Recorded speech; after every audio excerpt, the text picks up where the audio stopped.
Hello my friends, it's Lisa, and today I'm going to be chatting to you all about my October reading plans, my October TBR. This is mainly going to be a TBR for the Trick or Treat-a-thon readathon. The Trick or Treat-a-thon is a month-long Halloween-themed readathon that me and some of my booktube besties host. We've done it the past couple of years. This is the third year we're doing it, and I'm so excited, and I thought it'd be fun to share what I'm planning on reading for the different prompts. As you will see as we go through my TBR, the prompts are pretty general to make work for whatever you want, which is why I feel like my TBR is subject to change, just because depending on what I feel like reading throughout the month, I might make it work for a prompt, and we'll see if I actually do read these things. But some of these books I really do want to read in October, so I'm hoping that I can kind of stick to this TBR. But I will have the Trick or Treat-a-thon announcement linked below so you can get all of the prompts and information. We also have a Twitter and Instagram, and we're also currently running a giveaway. If you post a TBR, whether that's on YouTube or Instagram, whatever it is, and you tag us, you will be entered to win a book off of your Amazon wishlist. And you have until October 15th to enter, so I highly recommend checking that out. I will have our socials linked below. And we also do have a bingo board this year again, which is just like some fun extra bonus things that you can do throughout the month, which of course I'm going to be trying to do as many of them as I can.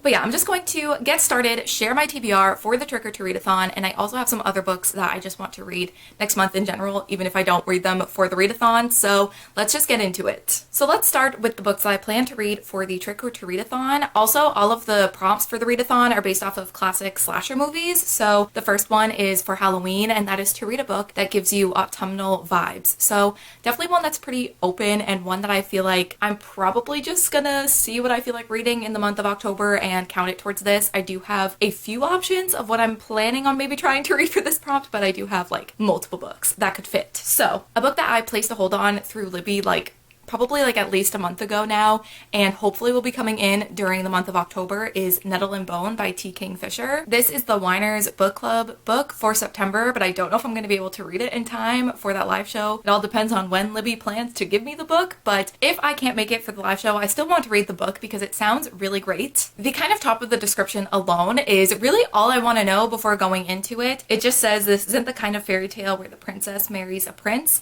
It's the one where she kills him. That just sounds so great. Yeah, that's really all I want to know. I think she's trying to save her sister from the prince because I think they're married and he's just not a very good person.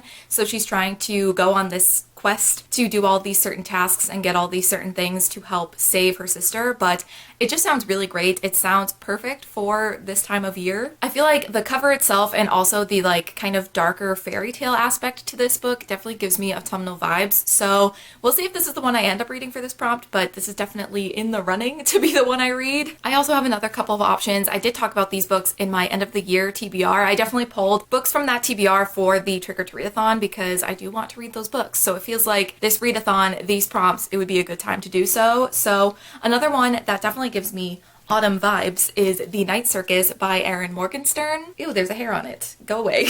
I know this book has very whimsical lyrical writing, I believe. It's also about this magical circus that randomly will pop up, and I know it's very character driven. It's more about the characters, but I'm really excited to read it. It's on my 5-star predictions for this year. I've wanted to read this book for so long. I feel like I've talked about this book on my channel so many times and I've said the same things over and over again, but this is gonna be the year that I finally read it, and I just feel like fall is the perfect time to read it, so I might pick this one up as well and count it towards this prompt. I also want to do a reread of Gilded by Marissa Meyer before Cursed. The sequel comes out in November, so this one also can kind of give me those autumnal vibes, so I feel like this could also count, but I might just reread this anyway and not count it towards the readathon. I'm not quite sure, but definitely an option. So one of those 3 books is probably the most likely option for me to read for that prompt, but it's definitely a prompt that's open for me to read whatever I feel like, and I probably could count it towards that, so we'll see what happens. But those are the ones I'm definitely leaning towards. The next prompt is for Friday the 13th, and that's to read a book with a number in the title. So this one was a little bit more tricky. I feel like this is our trickiest prompt, and even then, there are a lot of options. So keeping on theme for Halloween, for the spooky, scary scary vibes, I was thinking I could read something that's more of a mystery or a thriller. So I was thinking of reading 9 Lives by Peter Swanson. I've never read anything by this author. I don't even remember what this book is about. I probably should look that up. But I know Peter Swanson is a very popular mystery thriller author, so I thought I could try one out. This is another one where I don't want to read too much of the synopsis, as maybe annoying as that is, just because I feel like sometimes with thrillers and mysteries, the kind of descriptions of the books can give away too much of the twists and turns. But from what I did read of the synopsis of this one, it says that 9 strangers receive this letter in the mail with all of their names on it, and they all just kind of dismiss it at first until things start happening to the people on the list. And that's it. That's all I want to know. It sounds very interesting. I'm very excited. I know this is an author that is very popular, but I feel like people feel pretty mixed on his book, so I'm interested to see how I feel, especially because thrillers and mysteries are not always my cup of tea. I've liked maybe 2, so we'll see how it goes. So the next prompt is for Nightmare on Elm Street, and that is to read a book purely at night, just at nighttime. So for this, I'm going to read Gleanings by Neil Shusterman. I was very, very lucky to get an arc of this book. Shout out to Darian. She got it through work and gave it to me because she knows I enjoy this series. But this is a short story collection set in the Arc of a Scythe world, the Scythe trilogy, and I'm really excited about it. I definitely have like mixed experiences with short story collections. I feel like I haven't read that many, but I've read some that are a part of like series that I've already read, and I feel like all of them, it's a mixed bag. There's some that I really enjoy, there's some that I don't. So I'm interested to see how I feel about this one. I feel like this world is just so interesting that I feel like some of these short stories are gonna just be so wild. But I thought that this would be a great book for this prompt because I'm probably only gonna read a short story or 2 each day, and I figured I can do that at night before going to bed. So I will be filling the prompt, and by the end of the month I will have this completed. But this comes out November 8th, I believe, so I definitely want to read it before it is published and be able to get my review out. But yeah, very excited to read it. I hope I like it because I'm a little nervous that the fact that it's a short story collection, but I feel like it could be really, really good. So the next book on my TBR is for the prompt for Child's Play, which is to read a middle grade. So for this, I'm going to read a graphic novel called Sorceline. This is by Sylvia Douillet. I tried to look up a pronunciation. I heard a few different things. I think that might be how it's pronounced, but feel free to let me know. And Paula Antista, and I'm so excited. It looks like such a cute and wholesome graphic novel, which I feel like those are the types of graphic novels I tend to gravitate towards and really enjoy, so I'm very excited to read this. So in this graphic novel, you're following Sorceline, who is learning how to tame and just like studying these magical and powerful beasts, and then one day, I think like a student goes missing, so there's this like mystery as to what happened, and it just sounds really fun, and the art looks really cute, and the fact that there's like these magical beasts, I think it mentions vampires, which is very exciting, so it just feels like the perfect like cozy middle grade graphic novel to read around this time of year, and I'm so excited. Also, graphic novels are just super easy to add on a readathon TBR because you can read them in like an hour or 2 and then you have a book done. So knew I wanted to include a graphic novel, and I think this is the perfect one. So the next prompt is for Scream, and that is to read a book that will keep you guessing. So another one where my TBR might change. I had a few different options, but the one that I picked, the book that I picked, is one that I've wanted to read for a while, and I've heard really good things about it. I'm very scared to read it because I know that there's some gross things in it, but I think it's finally time, and I think I'm going to read No Exit by Taylor Adams. So I think what this thriller is about, from what I've heard from many people who have read it, it's about this girl that stops at a rest stop because I think there's this really bad storm happening, and there is a group of people stranded at this rest stop. But when she's at this rest stop, I think she goes back out to her car and she notices that there is a girl trapped in a cage in the back of someone's truck. So someone inside the rest stop has this girl in the cage, and I think she's trying to figure out who it is, what's happening, what she should do. It sounds very stressful, but I have heard so many good things about this book. I feel like thrillers and mysteries get a lot of mixed feelings from a lot of people. I feel like sometimes, depending on certain twists and certain characters, people will either love them or hate them, but this is one that I feel like so many people love, so I'm hoping that I can enjoy it, as I have very, very mixed feelings on a lot of the thrillers that I've read. I've wanted to read this book for a really long time, so this just feels like the perfect time and opportunity to read it. I also need to know why Darian from Darian Reads picked this in her BookTube Showdown video over Pride and Prejudice. You're telling me this book is better than Pride and Prejudice. I need to see what this is about.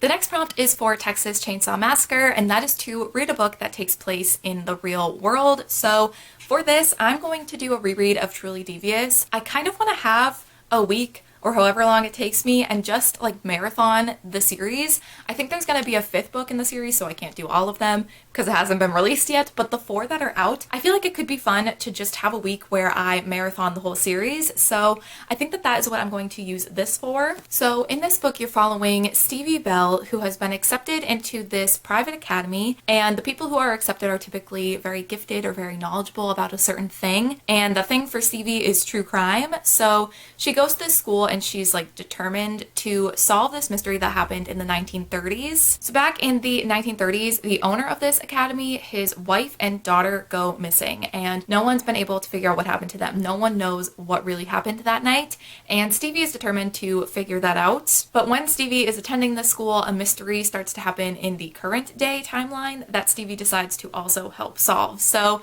definitely a fun book. I really enjoyed it, and I definitely want to know what really happened in the 30s with the owner and his family. I'm just so curious about that, and that definitely will keep me guessing throughout the entire series because that's not answered in this first book. That mystery kind of goes through the at least first 3 books in the series. I'm pretty sure the 3rd book you find out what really happened. And also, like, even though I have read this book before, I don't really remember anything about it. I don't really remember how the mystery in the present day was concluded, so it's definitely going to keep me guessing even though I've read it before.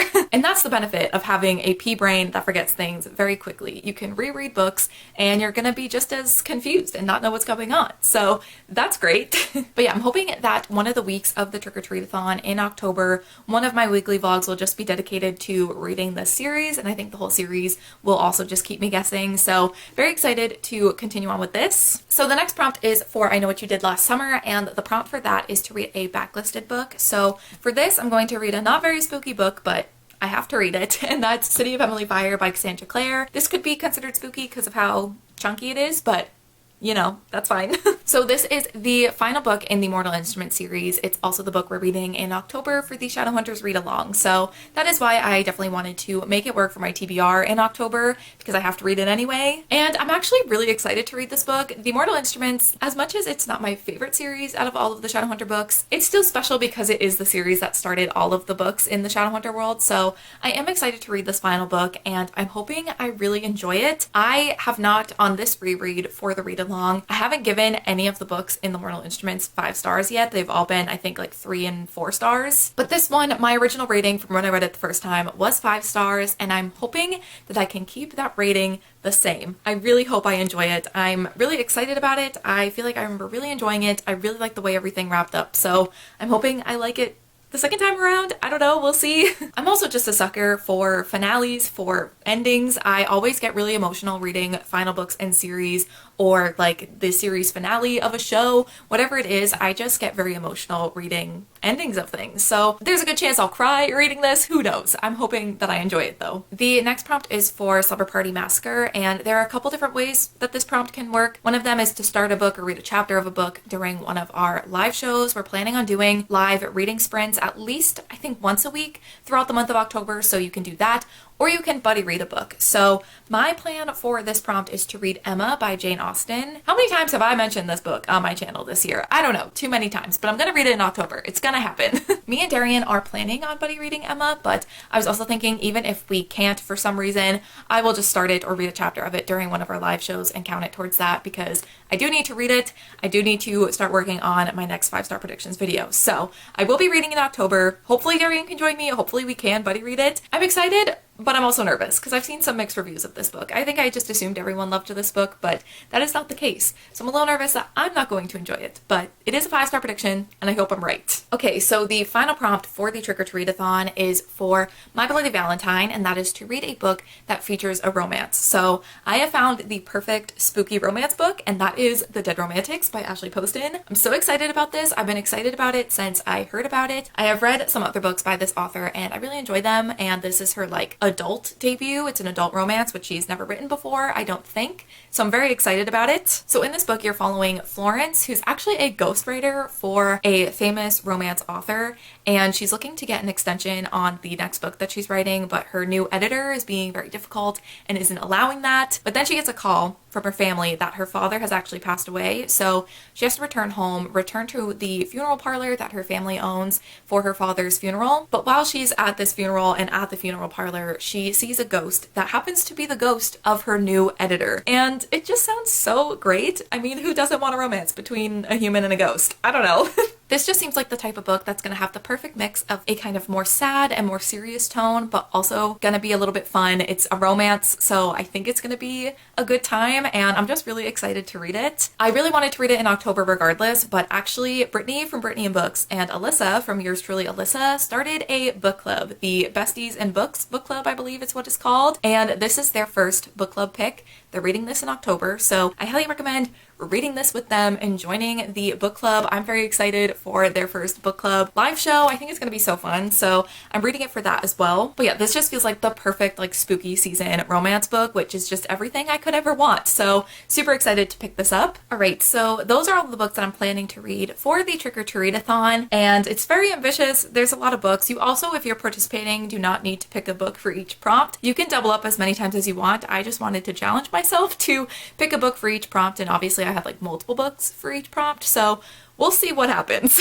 I just feel like this time of year there's so many things that I want to read, and I just want to put all of them on the TBR to at least try to get through as many as possible. But there are also a couple of other books, just two, that I'm hoping to read as well in the month of October that are kind of separate from the readathon. I mean, I may end up counting them towards the readathon. It's all going to depend on how the month of October goes and what I feel like reading, but one of the books that I want to read is The Kiss Curse by Erin Sterling. This is the like companion sequel to The Ex-Hex, and I actually just started The Ex-Hex this morning on audio, and I'm hoping that if I read it and enjoy it, I'm gonna want to read the sequel. So I just placed a hold on it to be prepared.